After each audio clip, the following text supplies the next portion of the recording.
My name is Ed Gordon. I have been asked to come today and do my version of a township roundtable discussion. Tonight I will be doing a major program in this room on this book, which is Future Jobs, which is about the future of work in the world. It's my 21st book. I taught in higher ed. How many of you are educators? Raise your hands. Okay, how many of you are business people? Raise your hands. How many of you don't know what you are? Raise your hands. Okay, yes. So for the last 50 years, I've been involved in human development, which means I ran a business, I still do, tutoring children, doing training with adults in the workplace, and now doing regional collaboratives to rebuild workforces so that more people get jobs, children don't leave their home communities, businesses don't disappear, and the tax base doesn't disappear with them. At the same time, I did teach in higher ed and for 20 years at DePaul, Iowa, and Northwestern universities, both as a historian and in business. Taught corporate training and development at Loyola. I taught in the history department at DePaul, and I taught strategic planning and business at Northwestern. But my focus is human development. And my focus today with you is your community right here. I've been here now for the last 2 days and have met with many of your community leaders. President of this college, but many of the shakers and movers in the community. And they've been telling me about the good things, and they've also told me about the challenges. But you are the troops in the trenches, trying to make things go forward rather than backward. And what I wanted to do today, before I open my big mouth, and try to give you the big picture of what's going on across the world and the United States, and about what other communities like yours are doing to reinvent their workforce and better retrain their students and re-educate their students in both the liberal arts and in career skill areas, as well as retraining adult workers.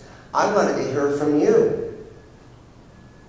What is going on that you see as positive, because I've seen a lot of positive things here, and also what needs to be done next that's not happening.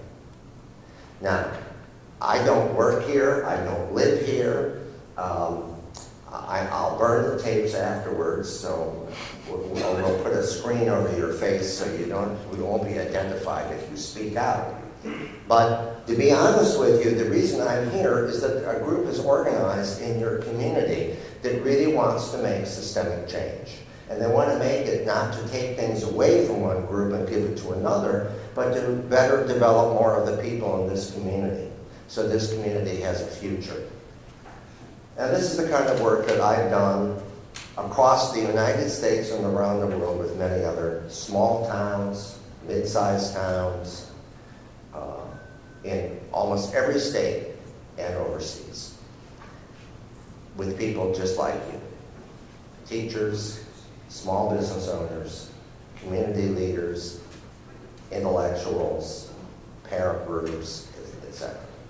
So that's why I'm here today. And I know there are a few people, see, I've seated some people in this audience who are very talkative, and who has the mic? Who has the hand mic? Oh, there he is, okay. And what we'd like to do is get a conversation started, and I don't expect you all to agree. In fact, I hope you don't all agree, because I want to hear what you have to say, and I'll add my 2 cents, don't worry. So, what do you need to do here in this community, this region, to better prepare more people for the workplace? This gentleman raised his hand. Let's start. Do you need this to record? I need it. It's really loud. So. Well, yeah, but everyone won't be able to hear you. Go ahead. Hi, I teach in the social sciences, Nick Budemir, and what I hear from students, I also teach a labor studies class in about 20 minutes, so I'll leave. But what I do hear from students is entering the workforce, they have a lot of conflicting and not unidirectional messages, which we should expect, but they receive some messages, study what you like, but then they find out that basically we have a corporatized world that values two skills, quantitative skills and a few other skills, and undervalues the sort of democratic values skills that are sort of taught in the social sciences and history, and so they're really torn in different directions. On one hand, a liberal arts curriculum which a lot of us are trying to foster, and then the sort of more technical European side polytechnic education, which is focused on these engineering skills, which of course community colleges are in a way founded upon. So many of them feel conflicted, pulled in different directions. Many of these students are not the middle class University of Michigan or Stanford University or Columbia University 4-year or 6-year students. These are working class and maybe second generation, mostly first generation college students who don't necessarily have the cultural background, cultural capital for long-term reading, for 4 or 5 hours, 6 hours sitting reading Greek literature or philosophy. So, Well, what is your question? Main statement. What is the there question? might be. That's a big statement. I guess the question is, why does business have to demand such technical education when there's so much more out there? So I guess it's a question to business. Why do you only want this? Well, we have so much more to offer. So thanks. Okay. Well, the majority of jobs by 2022 will require at least the 12th grade level of reading comprehension and writing skills. Only about a third of students coming out of high school have those skills. Now, I work with organizations that need people who can go out and sell things, people who are in hospitals, people who are in the travel industry. I also work with teachers, teaching groups, math teachers. I'm a history teacher myself. And one thing that appalls me is how little history people know and how the history curriculum has been curtailed dramatically in secondary schools, and many colleges and universities have eliminated the requirements for world civilization, Western Civ, whatever it is, from students. So what we do know is this, that the jobs that we are creating now are going to require higher levels of reading, comprehension, and writing skills. Most individuals are not going to be employed as technicians. Well, that's true, they're not. My father was a carpenter. I can't drive a nail straight. I had calculus, biology, physics, chemistry. I had all of those things. And that's not what I do for a living. Is that good I had them? Well, I'll tell you, I think it is. Because you see, then I have a better understanding of how the world works. As far as reading 4 or 6 hours a night, well, a lot of Americans are functionally illiterate right now. This institution you have here has huge numbers of entry-level students. They can't cut it, and they're in remediation. DePaul, where I work, 40% of the students are in remediation. Loyola, where I work, 40% of the students are in remediation. That's not sufficient. Well, who's causing this? Is this a conspiracy by the left or the right, the Democrats or the Republicans? Is this anti-liberal arts? I don't think so. I think what's happened is that every company now is relying more and more on people who can think and problem solve and write and communicate. And that requires higher level thinking skills, such as, I'll give you a good example. Many school districts have eliminated cursive writing. I can tell you as someone who, part of my doctorate's in learning theory, that being able to write cursive is very important to link different parts of the brain, and by eliminating cursive, it doesn't help thinking very much. All right? Also, too, we know from studies that if you want to take notes on your computer versus writing like you're doing right now, you'll probably remember a lot more by writing it down rather than keyboarding it down. So, no one said that the 21st century workplace is going to be easier than the 20th century, the 21st century. I do know this, you can't click for brains. Computers, all the technology, are wonderful devices, but they don't create, they're not causing creativity, innovation, new products or services. They don't help students learn better. You do, the professor. And we have many teachers who teach in math and science and history who don't have degrees in math and science and history. In fact, I was talking to the head of a school district the other day, and she said most of the math teachers in her elementary school district, and she's the math resource person, she has a master's degree in math, most of them don't have degrees in math. In fact, they agreed to get a certificate because they were so poor in math. They thought by studying it they could help themselves. The charge that a lot of people in psychology are leveled at. They go into psychology to treat themselves. Physician, heal thyself. So, now I don't think the thrust of higher education in the eyes of some people is just toward technology, where most people are not going to work for Microsoft, Boeing, Intel, none of those companies. However, we do know they're going to use these tools, but it's their ability to read, write, and speak, and do math at some level that's going to help them do their jobs. I'll give you an example. Not long ago, a major finance organization contacted us, and their problem was they had recruited individuals. They were recruiting, well, this company, how many of you have TIAA-CREF here? Do you know what that is? That's what you contribute money to. All right. Well, now all of you are retiring. Well, now you're going to go and see a counselor, and they're going to talk to you about how to take your retirement money out, right?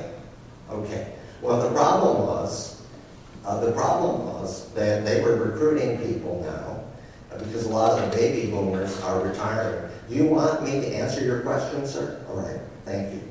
I don't want to distract you from your conversation. All right. So TIAA-CREF, it wasn't TIAA-CREF, it was some other company on the East Coast. And what they were finding was the young people they were recruiting from Ivy League, Fortune, prestige colleges, who were finance majors, they didn't want to pick up the phone and have a conversation. They didn't want to actually meet with someone. They wanted to do everything electronically. They didn't have any interpersonal skills.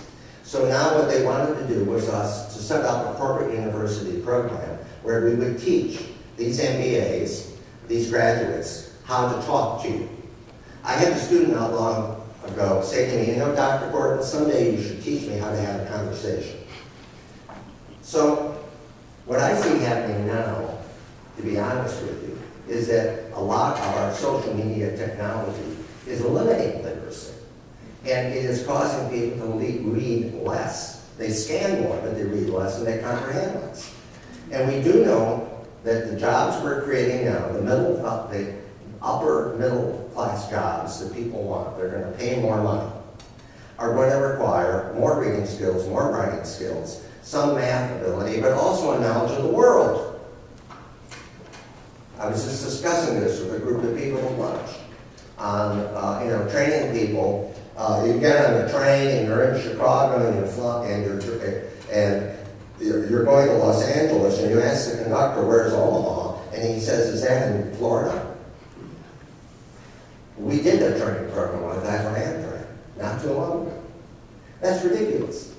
So some of this basic information, people need to know more. It's not all in Google. It's not all in the cloud. And the fact is, Not everyone is going to run machine tools or be in IT. And the fact that now we're being pressured for kids to learn code in 4th grade instead of being at a 4th grade reading level is absurd. Because we know that reading is directly connected to higher level thinking skills. And this is true if you want to go out and be a salesman, if you want to go and be a truck driver, if you want to do anything in business. You are going to need higher level thinking skills at some level. Even if you have an average intelligence, you're not a genius, you're not going to write a book, you're not be a college professor and try to teach people, just an ordinary job. We know that jobs are going to require this. So that's why the idea of career education linked to the liberal arts. Students need to know more. It's not a question of either learning the liberal arts or learning some career area. And a career area is a history teacher, it's a nurse, it's a salesperson, it's an IT person, it's a carpenter, it's a variety of jobs. These are all careers. Every student coming out of high school today is going to have to get a post-secondary credential, 4-year degree, a 2-year degree, a certificate, apprenticeship, or beyond, higher degrees. So we have to drop this voc-ed versus college idea, or the idea that we can dumb down college sufficiently, because we've got the cloud, we've got Google, we have all these social media tools. We don't need to read anymore. No. It doesn't work. And for those people that preach that, on the right or the left in politics, they're lying to you, because the studies don't show that that's true. And we have plenty of studies to show it.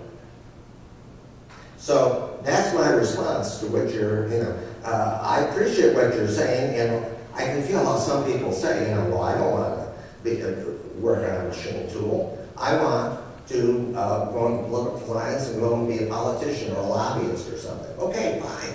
Or a lawyer. Of course, a lot of lawyers are out of work right now, but who knows? So, next question.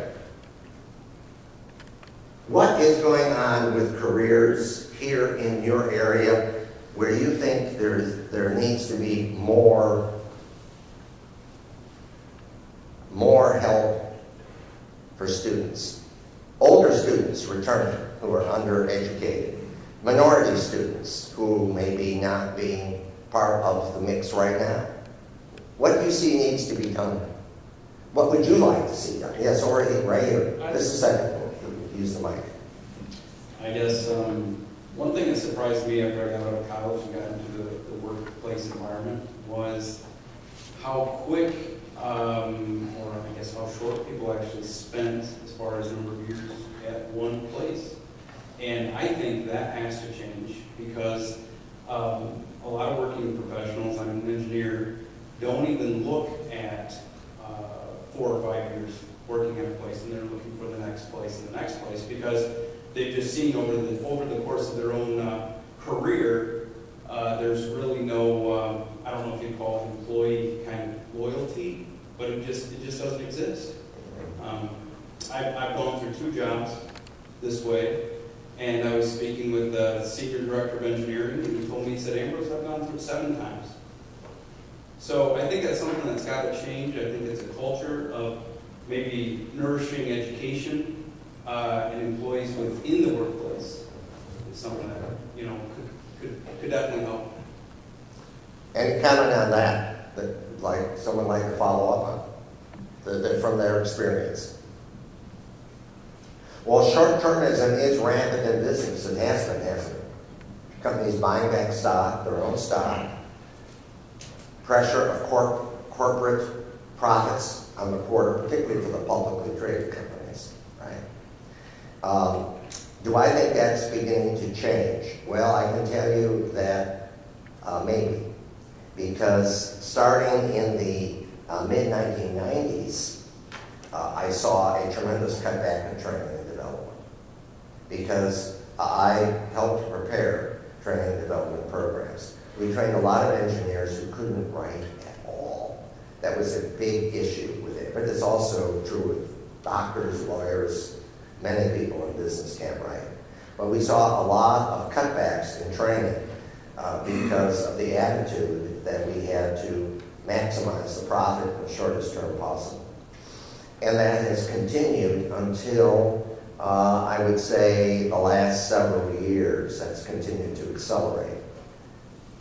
Now, the reason why I think it's ended is because we now have over 10 million vacant jobs across the United States in many fields, including math teachers, by the way, for elementary and high school. But engineers, technicians, salespeople, people in many, many different fields. And it's uneven in some areas of the country more than in others. But here in this region where you live, there are right now 15 to 20,000 vacant jobs, right now. They all require some form of special post-secondary career preparation, whatever it may be. And what's causing this is the accelerated departure of 30 million baby boomers who are retiring on one end. And on the other end, the generation coming into the workplace is only about a third of them are what we'll call has a good general education coming out of high school and then have completed this type of post-secondary credentials, degrees, certificates, apprenticeships, okay? So companies now started training again. Short term, in the year 2010, $50 billion a year was spent by American business to train their workers. 2017, that had risen to $93.5 billion. And the biggest jump was within the last 2 years. And the reason why is all these companies, all these vacant jobs, American business was losing around $250 billion a year in lost profit and productivity because they couldn't do the work. They didn't have the people to do the job. And in communities like this, what it means for small companies, Manpower predicted that 20% of small business would disappear by 2020 because they could not replace key people. All right? So that has begun, and that's a good sign. So what now companies are doing is they're offering training, and now they're trying to offer incentives to keep people like you to stay with them because they don't want you to jump and leave them because they can't replace you. Whereas before they thought they could import the talent from overseas or they would move the operation overseas to another country, okay? Look at Motorola. They invented the modern cell phone, as you know, all right? And Motorola in the 90s decided to move all of its operation overseas. So in Schaumburg, which is a suburb of Chicago, they had major facilities making phones, but a large part of that workforce that worked for Motorola were reading at the 8th grade level. And now they needed people who could use computers and technologies, and they had to be at a higher level. All right? Well, they only could get about 56% of the workers up to that level. I know because I was working, we were trying to help them do it, and they pulled the plug and moved it. They put a plant in Germany. The wages were double what they were in Chicago. It wasn't cheaper. But the workers could use the technologies and make a better product and make it for less money in the long run, and it was their most profitable. And of course, then Motorola didn't keep up with changes in cell phone, and the whole thing went under. Just like Nokia, same thing. All right, so there's many problems in that industry. But the good news for you is that now companies are beginning to value what I call a knowledge worker, more of them, because they can't find them. So they're trying to create them, and they're trying to hold on to them. Now, it's uneven. I'm not saying this is true for every company, but the pressure is on. Because we predict by 2022 we could have 14 million to 25 million vacant jobs across the United States, which would be a disaster for the economy. Some predictions show there will be 95 million jobs empty in the OECD countries. These are the major industrial companies, countries of the West. Germany, Japan, Korea, Canada, the United States. Huge areas. And what's causing this? Again, what this professor said, is it because of some effort to drive everyone into technology?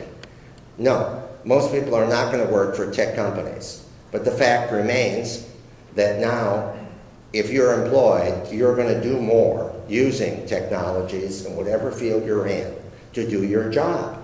And you're going to have to be able to work on a team with other people.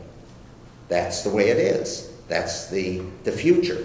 And this has been largely decided by how we're structuring our companies and businesses. Is that going to change? Not for the foreseeable future. What has changed is, can we better educate more kids at a higher level? Now, some educators in this room say, my God, we can barely get the third that are willing to learn to apply themselves in school. How can we get 2/3 or more to do it? Well, that's a good question. What do you think? How do we better motivate parents to support education at home? Counselors, I know I talked to there she is over there, yes. And also, counselor, how do we better provide information to parents and kids in elementary and secondary school about these jobs so they don't go through high school and then they come here to this college and they say, hey, I want to be a nurse. And they say, well, they look at her, you don't have biology, chemistry, trig. Didn't anyone tell you about that? Can we do that at the high school level and the elementary school? Can we do more career education? Or just career information? What do you think? Anybody? I'm not going to put the arm on this. Yes, over here. So we hired 3 career specialists. I'm the ISD superintendent for the county. We hired 3 career specialists, and their whole job is to get kids out to see some of the things that you talked about, but try to help spark them. And when you deal with sometimes parents in poverty, we're not using that as an excuse, but if we can get them into some of these companies and see those changes, What the job is like. yes, and internships and externships. How old were the students that were doing Our this? program, we're looking 4th through 12th grade, and there would be touch points along the way. 8th grade is a big year with every kid going to a career fair, and then 9th grade, we have over, I think, 1,200 going to Grand Rapids for Career Fest, which is with Michigan Works, which is unbelievable. But I think it used to be, and I'm coming from K-12, but I don't think this way anymore. It used to be our job was just to graduate kids. And now that's a given. What we have to do is help spark them into a connection and value where they can go. It can't lower our expectations. And the thing I see, though, even in our own county, there's such inequity between districts and districts that have really struggled, who lost a lot of resources with school choice and kids moving away with the money. It's highly impacted what they can do. So there's a lot of other pieces if we do it right. What's this program called that you were talking about? What do you call it? Well, they work through our tech center. So our technical center, we have about 800 students. And last year, about 120 of those students earned over 600 college credits at MCC and Ferris. And when you talk to those students, they have an idea what they want to do. They have a different type of motivation. Do they participate in this program? That what you just Yeah, but some, once they get to our tech center, they already know what they want to do. And we have them already connected to college, but when you talk to them, they have a different passion. Some of this is coming. Well, why don't we do this for more students? Would this be a good idea to have career awareness and information for students, 4th grade to 12th grade at different levels where they could have them? Would this be a good idea to have this in all the elementary and secondary schools in the district so students would have a better idea? What do you think, guys? Yes? How many think we would? Okay. Now, some districts do that now. All right? And in fact, in North Carolina, they put out a book. And in the book, they list all these career areas what the jobs are like. They tell you the education needed. They tell you how many over the next 5 years they predict will be needed in North Carolina. The entry-level salary, the median, the top, and they tell you what education you need to get it. And they start giving that out in 4th grade. And when you come to the school, they give you the book. Someone explains, like in a room, so all the parents get it, because the parents need it as well as the students. And you don't get the report card till you go through to get the information. And they do this every year, so it becomes a habit. This is not a one-time deal, As long as the parent shows up. as long as the parent shows up. But right now, no one's getting the information. So it would be useful, wouldn't it, if we started distributing this so that people have a better understanding of what's going on in the real world of work. Okay? And then they would support you when you say to them, they need more science, they need more math, they need more reading. And maybe they wouldn't vote down the referendums that would help fund some of that, all right? And we need the companies to be more aggressive, courting our kids. That Okay. has been kind of slow here, and I think we need more of them to open the door. Okay, so that's why I'm here. I'm here to help you build a bridge between you, the business people, the parents, the nonprofits, the politicians and government agencies, because you're all in your little silos. And it's not a question of taking something away from you and giving it to somebody else.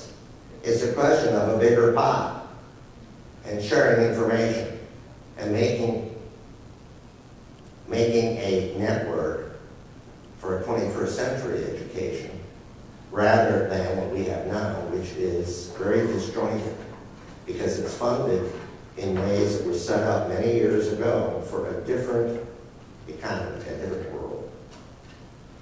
It's called a RETAIN, a Regional Talent Innovation Network. There are 1,000 of them now all over the United States. They're partnerships, public-private partnerships.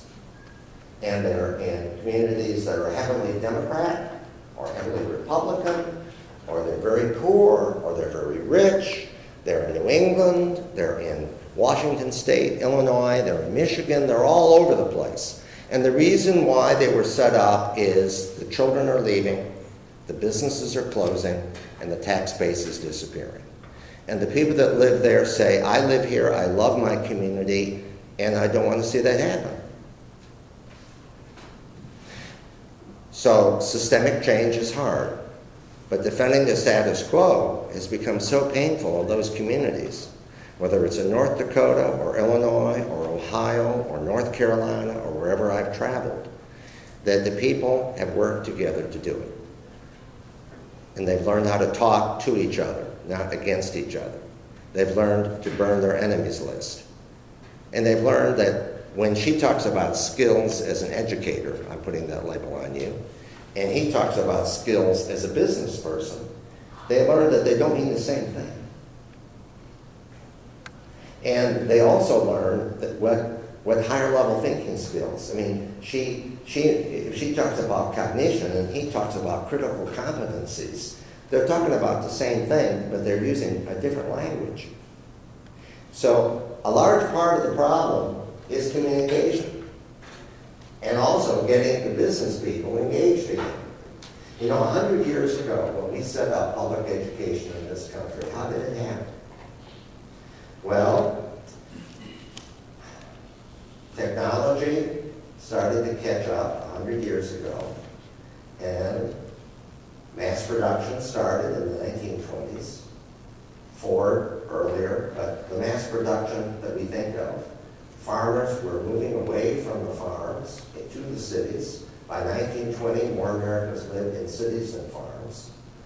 And we had the beginning of technology, the beginning of mass production of industry. And now we needed people who could read, write at a certain level. And most Americans couldn't do that. Between 1890 and 1920, all 48 states passed laws, mandatory tax-supported education for the very first time. You're going to say, oh, Massachusetts did that a long time ago. Horace Mann, I remember from my history of ed textbook. Yeah, but you could pay a fine and the kid could work on the farm in Massachusetts if he wanted to do it. And what they also did was they did something really scandalous. They sent women to high school. And that shows, and they took children off the farm and put them into school. And how, and out of factories, we need cheap labor, right?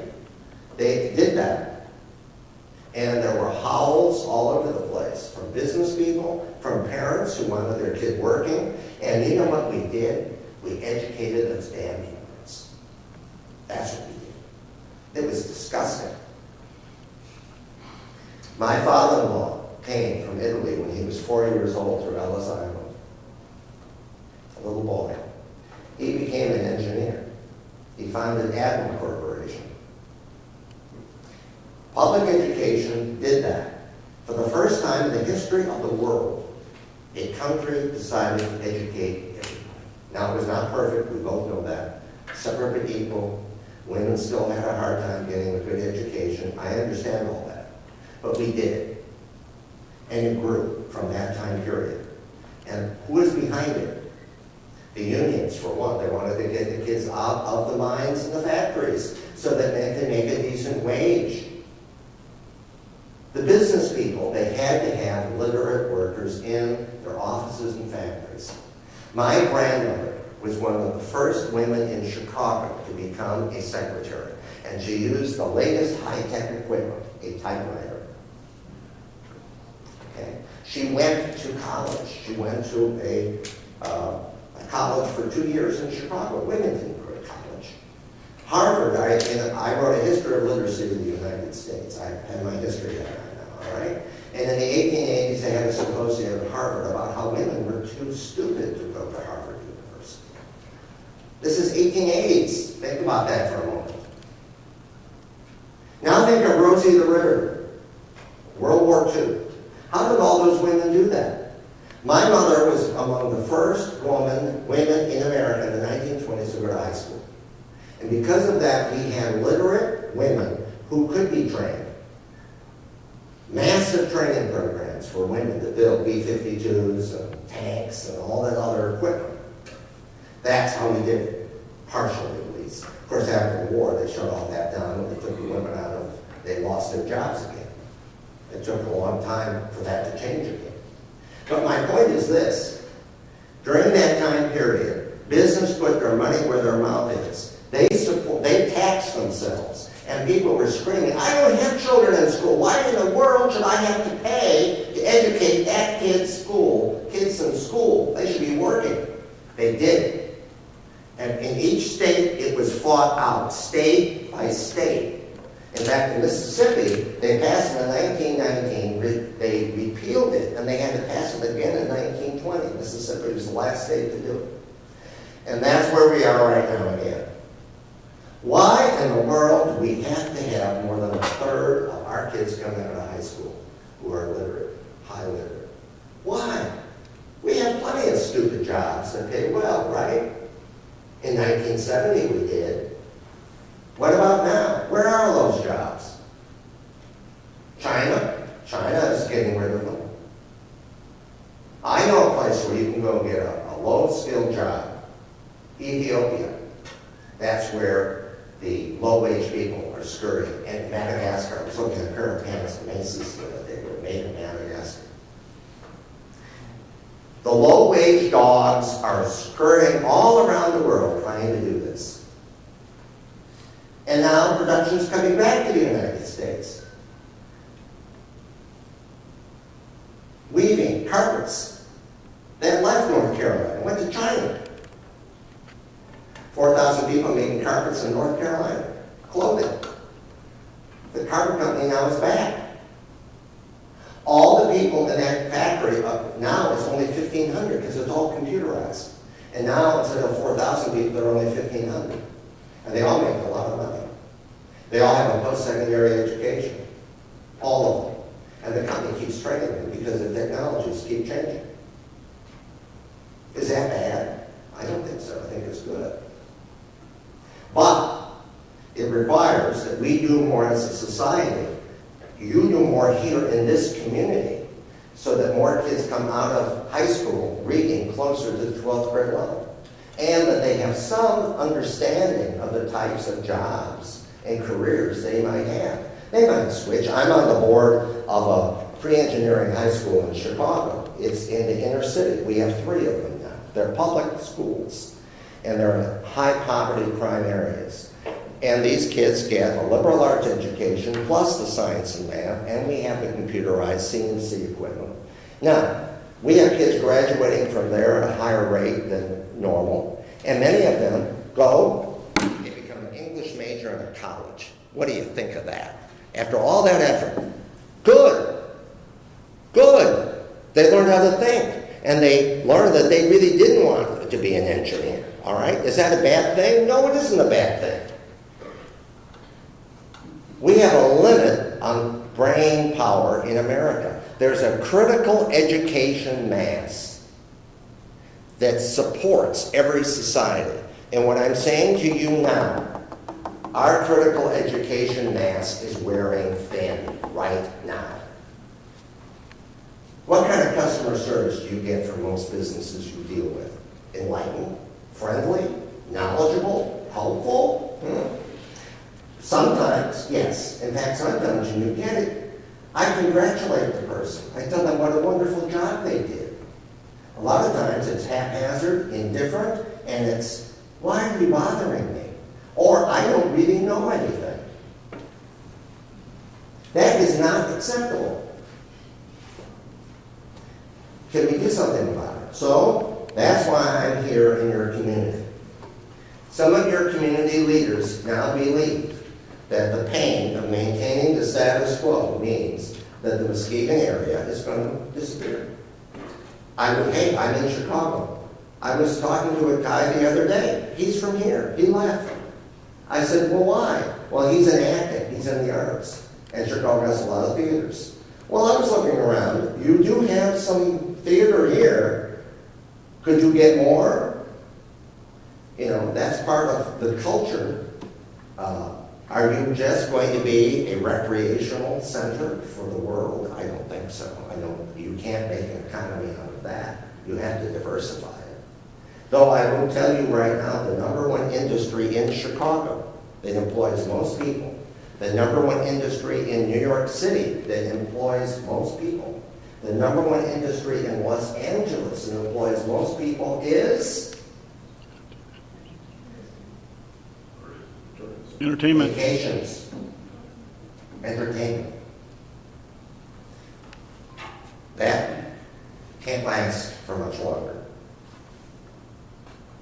The tax base in Chicago is hollowing out all that manufacturing. We have the largest number of small manufacturers in the United States. The problem is most of the people are over 50 that are working in those computerized high-end manufacturing establishments. That's one reason why I agreed to be on the Chicago Manufacturing Renaissance Council to change that. Okay? And I hear this all over the country. This is not just Chicago. Okay? And people are beginning to respond. Not just in manufacturing, but in healthcare, in banking, in other areas of business, and in teaching. We need more teachers. We need better paid teachers. We need better prepared teachers. We need more counselors. Because why? Because the world of work now is very complicated. And remember, what is this all about? This is not just, I'm not here to talk about corporate greed. I'm here to talk about a republic of the United States of America. And a well-informed, well-educated citizen is the basis upon which this country was built.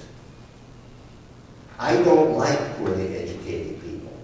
It leads to demagoguery of the left and right. If you know history, the 20th century is a wash in that type. And you see it now in other countries around the world. Is this easy, what I'm talking about? No. But I think the business community in this here is scared to death. Yes. So to that point, about 3 weeks ago, 4 weeks ago, Why don't you get the mic up there so everyone can hear it properly? so I like your point about the business community being scared to death. I don't think it's just the business community. Say 3 or 4 weeks ago, we had a meeting, a business for breakfast, and several of us gave presentations there. And after mine, I heard a lot of people didn't like my presentation. I said, well, why is that? It's because we talk about sort of the Jim Collins brutal facts and how we compare with other areas, regions in the state and regions around the country. We're doing better, but we have a lot of work to do. And that basically was my presentation. So being a local guy, not someone from 20 miles away in a cup of coffee and a briefcase, yeah, it wasn't very well received. And your presentation, I think, is dead on to that point, that we're making progress, but if we sit around and pat ourselves in the back and say that we're doing so well, we're going to be like a tumbleweed. We'll just disappear. So that's what I love that about your presentation. But I guess my question is, what or two things can you do to help us, not just the business community, but us as educators, understand that, this is a difficult issue, but we need to do some real work. What would you tell us? What Well, that's what I'm hearing. Now, a group was formed a few years ago of leaders, include your president here, called the Muskegon Think Tank. These are educators, these are business people, these are small businesses, social service agencies. And what they want to do is now revitalize the education to employment, talent creation system in this region. Not by taking away or making your life more difficult, but by putting more money in it, by building better connections, getting you out of the silo of education or the silo of business or the silo of social service agency, updating and helping more young people and more older people have better education and skills and make the community thriving. Rebuild it, bring in new industry or new types of businesses, make it more competitive. They're going to need your help. That's why I'm here. Now tonight I'm going to do a major presentation. I will give you, from this book and from other data, a lot of interesting facts. You will be scared to death by the time I get through.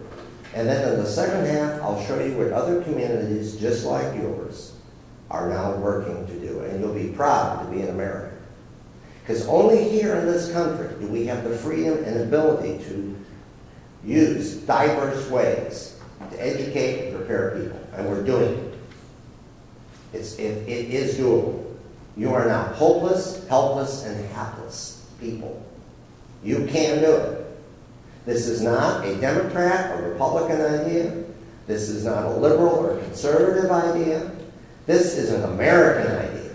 This is what de Tocqueville wrote about in the 19th century, a Frenchman, when he came here and talked about America and what made Americans different than Europeans. He talked about civic engagement, how Americans came together in their communities and they worked on a problem together. And if the politician didn't do what they wanted, they threw him out and elected somebody else. That's what made America tick. Now, our republic is not perfect. You and I both know that. And those historians will know that there has been corruption and difficulty in American history.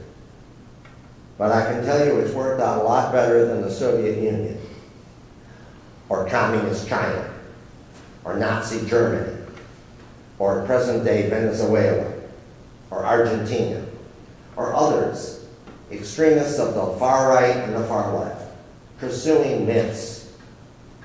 It's hard work to live in this economy. And we're going to make it more interesting and more fruitful for Americans.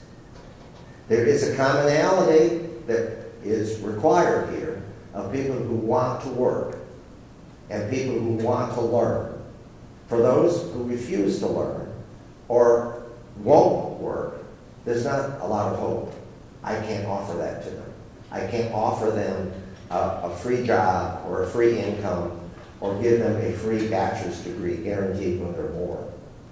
But what I can do with your community leaders, what you can do for yourselves is set up a better system so that more people will achieve what you've achieved.